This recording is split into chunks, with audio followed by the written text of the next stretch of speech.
In this lesson, we're going to take a look at a practice problem about impulse and momentum.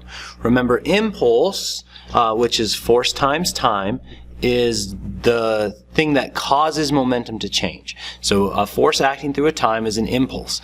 And the impulse momentum theorem tells us that the change in momentum is equal to the impulse that was given to the object. So let's read our problem. Suppose a 4 kilogram cart, so we have a mass, 4 kilograms, initially at rest, so we have an initial velocity, VI, of 0 meters per second, is pushed by a force of 6 newtons, so I have a force, 6 newtons, for 3 seconds. I have a time. Time is 3 seconds.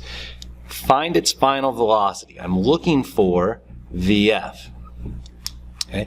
Well, I have Newton's second law, net force equals mass times acceleration. I could use that, but I have this impulse momentum theorem, which actually allow me to solve this problem fairly efficiently as well. And so I don't see any momentums here, but I remember that momentum is mass times velocity, so I can rewrite this as Ft, or not Ft, not a tension force, but rather force times time is equal to change in momentum. Remember, a change is always final minus initial, but because momentum is mass times velocity, I'm just going to go ahead and replace final momentum with mass times final velocity and initial momentum with mass times initial velocity.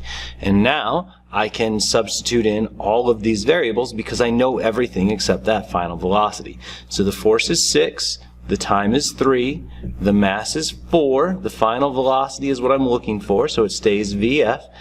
The mass is still 4, but the initial velocity is 0, so I put in 0.